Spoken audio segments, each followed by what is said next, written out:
This is Rachel on Recover. We've got a special guest here. He's here to tell us a little bit about himself, and then we're going to ask him some questions. Jared is going to tell us a little bit about yourself. Well, good morning, Rachel. I'm delighted to be with you today. I'm Jerold Kreisman. I'm a psychiatrist located in St. Louis. My interest has been in a number of areas, but primarily in areas of borderline personality disorder. And I've been interested in it for a long time, actually been interested in when I was in training, even before it was really defined, which really wasn't standardized until the DSM came out, for the third edition came out in the 80s. And during this time, I've written a number of articles and books in the area. The most popular, I guess, is a book called I Hate You, Don't Leave Me, which kind of characterizes the struggles that people with borderline personality disorder have. It's now in its third edition. Most recently came out a couple months ago. My other books in the area is on borderline personality. One is called Sometimes I Act Crazy, and then one that came out a couple of years ago, which, unlike the other two, which are devoted towards the general public but are also well referenced and are used by professionals. My third book that came out a couple of years ago, Talking to a Loved One with Borderline Personality Disorder, is geared just to the general public in terms of people who are living with someone or dealing with someone with borderline personality and determining ways that it may be helpful. Some years ago, we developed one of the first, I think it was probably the first, unit at a hospital here in St. Louis that was meant to be a short-term program specifically for borderline personality. Nowadays, there are several around the country that are helpful for this diagnosis. Okay. All right, Jerold, we're going to ask you some questions. What got you working in the mental field? How did you get into this whole mental health field? In medical school, you rotate through different specialties, and what I found intriguing, I really liked several, including pediatrics, neurology, internal medicine, but when I rotated through psychiatry, I found that was the one specialty where I was really able to sit down and spend time with an individual and really get to know a person. And I found that more intriguing, more interesting to me. So I kind of geared in that direction. In medical school at Cornell, one of the professors there was starting to work with adolescents that he labeled borderline, even though this was before the term was even acknowledged. And I found dealing with some of these kids was very interesting. And when I did an internship, I rotated through several different specialties, including psychiatry, and that sort of solidified it. And from there, I went on to training at the National Institute of Mental Health in Washington for psychiatric training, and then came back to St. Louis for more, and have been working here since then, and that's been my interest. I got interested in borderline personality because it was an area that wasn't well understood, and it was a group, it signified a group of patients who other professionals really didn't like taking back then. These were patients who had a reputation of being difficult, demanding, and way back years ago were thought to be really not very treatable. But I found them to be interesting, intelligent, intriguing, challenging, but kind of exciting to kind of work with. And that's when I became more interested and more involved and began seeing more and writing more about this group. Okay. What are some differences with dealing with avoidant attachment style, avoidant attachment disorder, and versus BPD? And is is there a lot of differences, or is there a lot of overlap as well? Well, when you say avoidant attachment, you're talking about kind of um, a dyad, either attached or avoid. And that sort of does describe the kind of I hate you, don't leave me persona of people with borderline personality. There is a tendency to cling. One of the concerns in people with this disorder is fears of abandonment. So there's a tendency to kind of want to grab onto people, but at the same time, there's also a fear of being overwhelmed and being gobbled up. Um, and a lot of it is felt to be precipitated by experiences with attachment issues growing up, and sometimes involved with trauma issues in the past. Um, but borderline personality disorder is a reified diagnosis, and attachment avoidance is more of a general term, so they really don't correlate that well. Okay.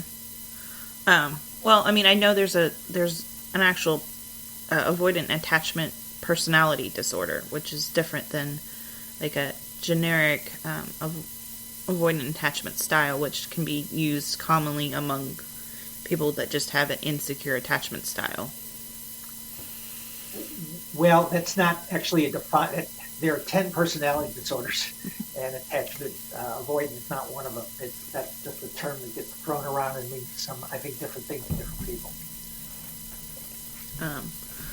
Okay.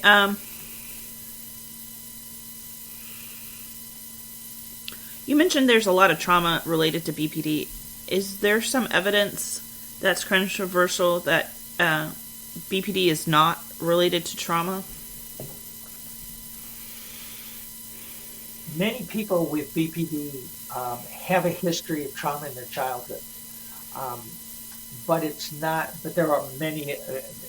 There are many others that aren't, and it gets kind of confusing sometimes because back about 30 years ago, there was a movement that was saying that basically borderline personality disorder was really a form of post-traumatic stress disorder.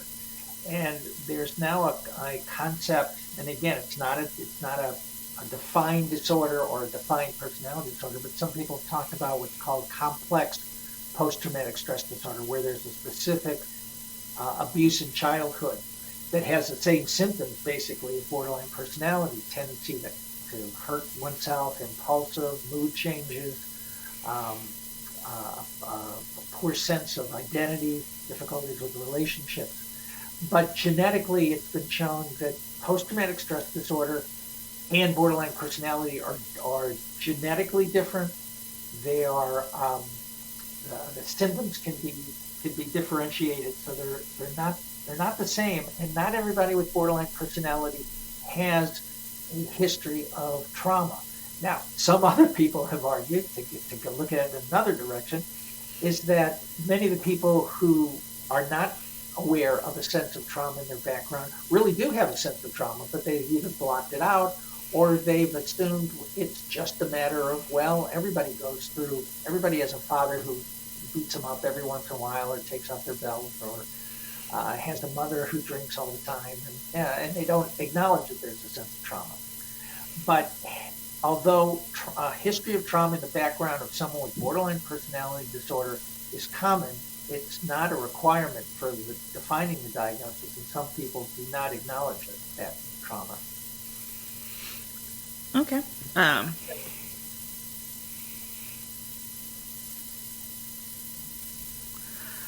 I was really interested in your information about ADHD and borderline personality being related. Can you elaborate on that? Well, I think one of the realities of borderline personality disorder is it rarely presents by itself.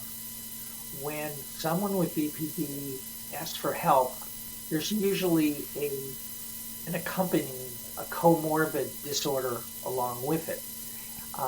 Most commonly, it's depression, often it's anxiety, sometimes it's even bipolar disorder, which is different than borderline personality disorder. And sometimes attention deficit disorder occurs comorbidly. Um, And sometimes it can be a little difficult to tease out the difference because in both disorders, there's a tendency, people with borderline personality and ADD can be impulsive. They often have racing thoughts. They also can have issues of anger. They also can self-medicate with alcohol or other substances. So they have a lot of things in common.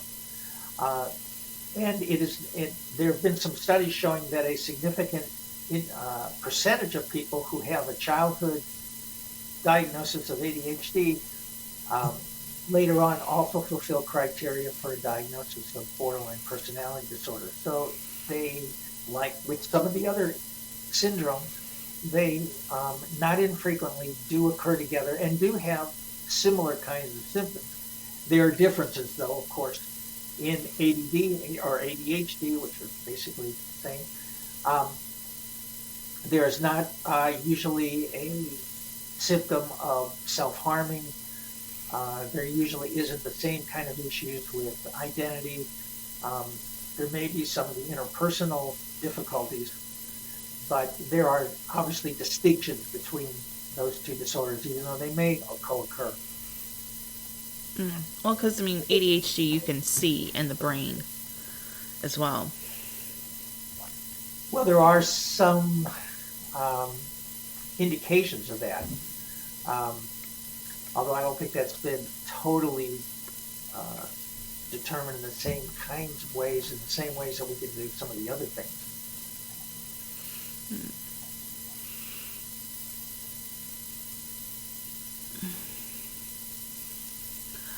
In your book, I Hate You, Don't Leave Me, you mentioned a lot of things that are happening in the world that are causing an increase in BPD. Can you tell us a little bit about that? Well, I think in some ways, a lot of our culture is a kind of a in a borderline functioning. The most obvious is the recent pandemic. I think the tendency for isolation and adjustment in life has had a significant impact. People who have been limited in how much they can get out and do the things they can, I think exacerbates some of the tendencies and some of the symptoms that we see in BPD, such as concerns of being alone, concerns of being abandoned, difficulties with relationships, a tendency to self-medicate with drugs or alcohol. So it's really kind of worsened it. But I think also our culture tends to be, when we look at politics and when we look at so many areas of culture, a tendency like happens in borderline personality is a tendency to be extreme. One of the characteristics of BPD is a tendency to see things in the extremes. They love beyond measure people who the next day they may hate without reason. You're my best friend, but then you did one little thing that kind of pissed me off, and so now I hate your guts. It's things are either black or white, good or bad, right or wrong, extremes. And I think we see that a lot in politics. I think people sometimes tend to act in extremes in that borderline kind of way. In the legal system, you're either guilty or you're not guilty. There's no kind of in between. The biggest problem with borderline personality is the difficulty of seeing the gray zone, the in between, to sort of accept that there are people that I care for who have characteristics that I don't like. But in borderline personality, you're good or you're bad. And I think a lot of times in our culture, we see things in those extremes.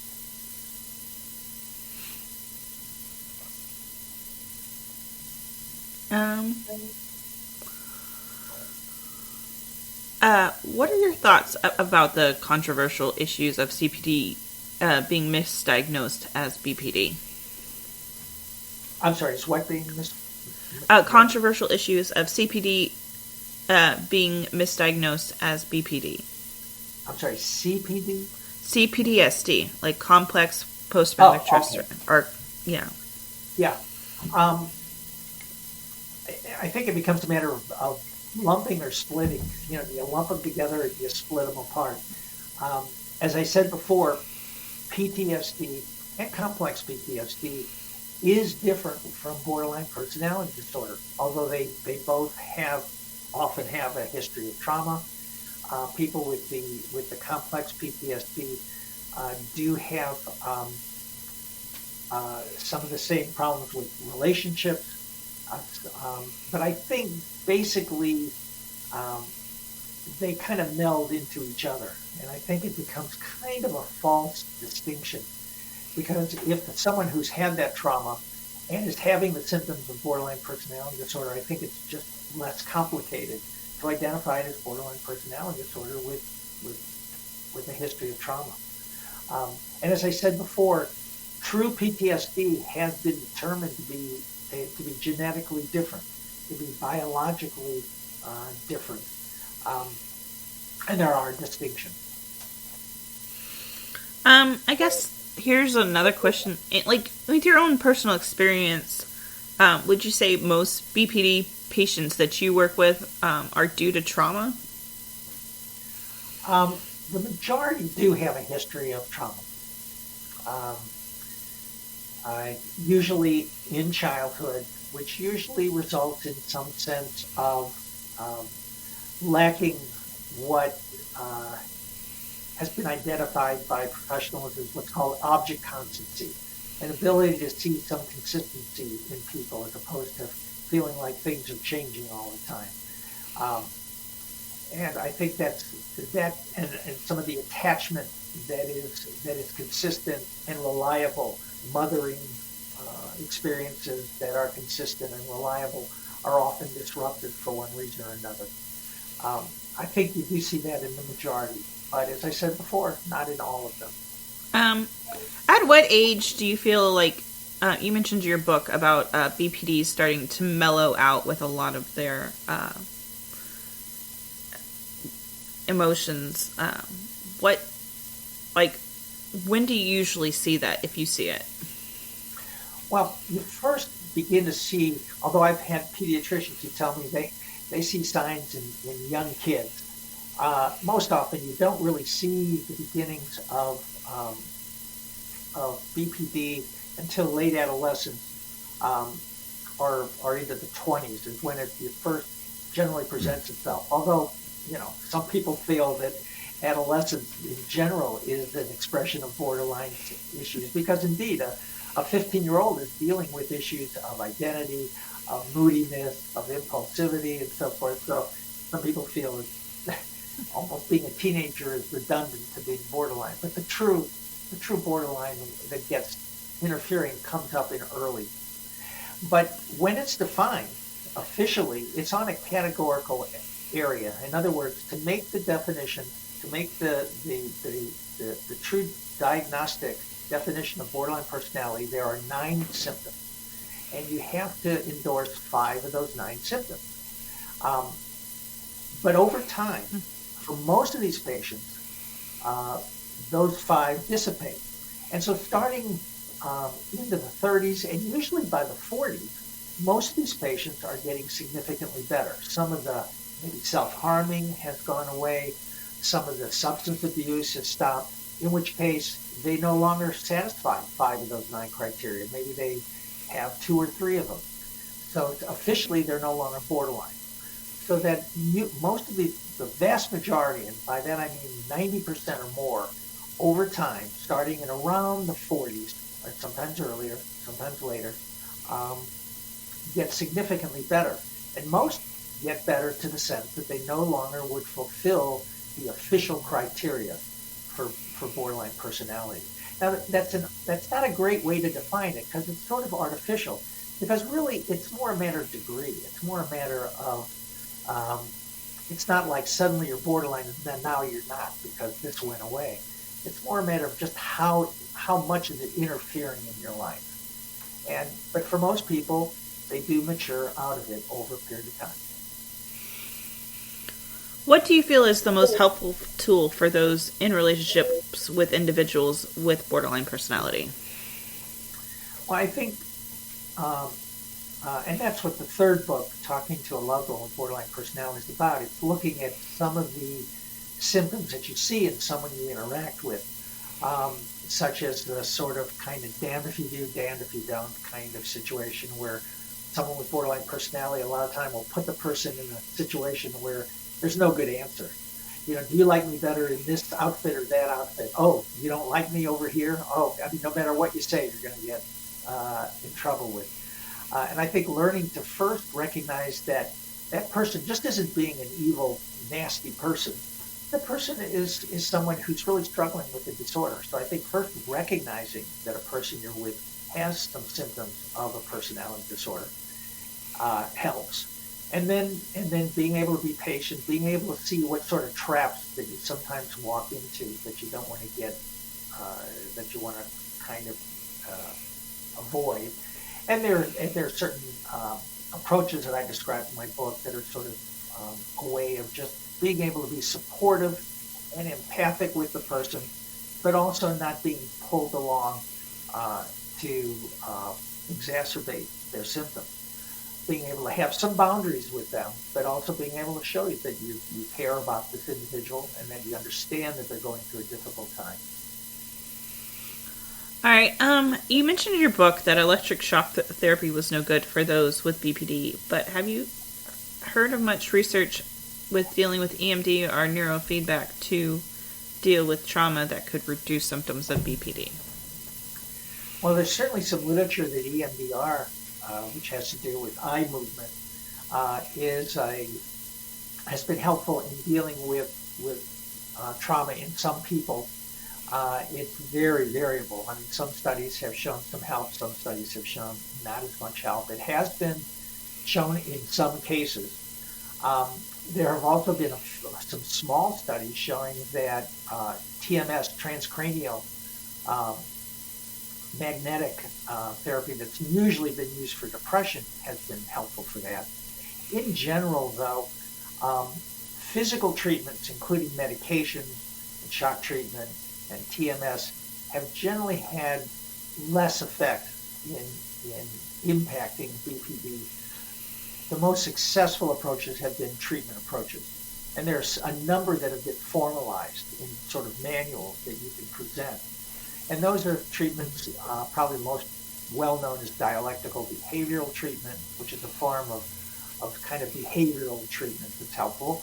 But there are others such as schema-related therapy, mentalization-based therapy that has to do with kind of working on kind of empathizing and understanding the feeling, transference focus therapy. Um, and there's a therapeutic approach called just good psychiatric management, which is basically sharing with the individual who's struggling with BPD uh, what BPD is, how you deal with it, how you simple ways to deal with emotional impulsiveness, emotional changes, recognizing when there are struggles, and working on techniques to counteract it. But the physical treatments are not particularly helpful, except for coexisting issues. In other words, there are no medicines currently available, and it isn't that pharmaceutical companies have not tried, but there are no medications that are available that specifically treat borderline personality. But most people with borderline personality, as I mentioned before, have a coexisting disorder such as depression, bipolar disorder, anxiety, substance abuse, and medicines can be helpful to treat the coexisting symptom. And EMDR can be helpful for treating the trauma part of things. And TMS can be helpful for treating the depression part of things. But generally, they're not specific for the BPD, at least as targeted as just these different psychotherapeutic techniques are. Okay. All right. I guess, do you have anything else you would like to add? Well, I think the good news is, unlike years before, um, we when borderline personality was a disorder that professionals didn't want to deal with, had a bad reputation, it had a stigma that these people were impossible. We now know that the prognosis is very, very good. Most of these people are going to get better. We also know there are specific and targeted treatment programs for people like this. They are not hopeless. They are not a pain in the neck. They're people who are suffering and who can get better and will get better um, over time. And I think hopefully our society is being more accepting of seeking treatment. Our biggest problem, I think, today, especially since with the pandemic, has been the shortage of professionals that are available to treat the various forms of mental illness that are in the country. Okay. Well, I guess that's it. Thank you for your time, Jerold, and I hope to have you come back sometime. All right, guys. Thanks for listening. Tune in next Thursday. Always follow us on your favorite platform for podcast, social media, and if you have any questions, you can always contact us on rachelandrecovery.com. All right, guys.